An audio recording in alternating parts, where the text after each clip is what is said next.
دا خوږ ژبه شاعر ښاغلی خالد خان اسرت صاحب چې ډېر خوندور کلام ترې موږ واورېدو. مشاعرې په دې مرحله کې اوس نزار الله نزار له د عزیز مانیروال په دې شعرونو باندې مایک ته د راتلو بلنه ورکوم چې د سپوږمۍ د رڼا راز راته معلوم شو، د سپوږمۍ د رڼا راز راته معلوم شو، دا چې پټ په پټ انور ته غاړه وځي او لرو برو یوه ورځ به داسې راشي، لرو برو یوه ورځ به داسې راشي چې کابل به پېښور ته غاړه وځي. د عزیز مانیروال په دې شعرونو باندې نزار الله نزار له بلنه ورکوم چې راشي او موږ په خپل کلام باندې نزار الله نزار صاحب. د غزل نه مخکې دوه درې شعرونه دي چې راوځي نه د کوره او وعدې کوي جانان، راوځي نه د کوره او وعدې کوي جانان، په ما هسې پردي کلي کې شپې کوي جانان. راوځي نه د کوره او وعدې کوي جانان، په ما هسې پردي کلي کې شپې کوي جانان.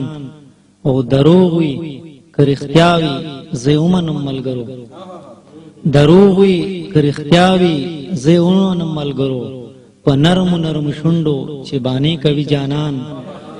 او غزل له لږ راشه چې نن وکړو دیدنونه لیوني، لږ راشه چې نن وکړو دیدنونه لیوني، وام بیا به داسې نه وي موسمونه لیوني. او زه دلته په پردي وطن کې سوځم اور اخلم، زه دلته په پردي وطن کې سوځم اور اخلم، وطن ته چې وریږي بارانونه لیوني. او خمار خمار ځواني دی لکه ډک د میو جام، خمار خمار ځواني دی لکه ډک د میو جام، مستی دی کوي سترګو کې رقصونه لیوني.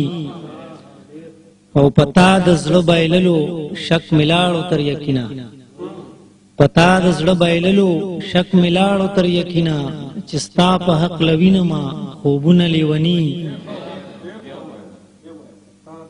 پتا د زړه بایللو شک ملاړو تر یقینا، ستا په حق لوینما خوبونه لیوني. او نزار پکې لهم د خود اوزې لیونی شي، نزار پکې لهم د خود اوزې لیونی شي، هوا ته چې سپرلی کې شي ګلونه لیوني.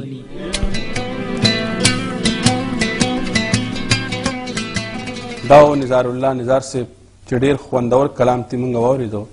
اوس د مشاعرې اخیري شاعر د پښتو ژبې د دې دور د نظم د غزل د سندرې نماینده شاعر ښاغلي فضل سبحان عبید صاحب له هم د هغه په دې شعرونو باندې مایک ته د راتلو بلنه ورکوم. ته چې جانان جانان کېدلې نو ما څه کړی وې، ته چې جانان جانان کېدلې نو ما څه کړی وې، د زړه په سر مې خورېدلې نو ما څه کړی وې.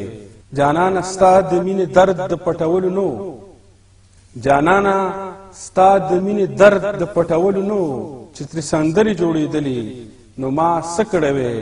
او په زړه دې پویه وم په خولې دې د یارۍ ونه وې، په زړه دې پویه وم په خولې دې د یارۍ ونه وې. عبیده ته چې شرمېدلې نو ما څه کړی وې. ښاغلي فضل سبحان عبید صاحب له هم د هغه په دې شعرونو باندې مایک ته د راتلو بلنه ورکوم چې راشي او موږ په خپل کلام باندې ونمانځي. ښاغلی فضل سبحان عبید صاحب.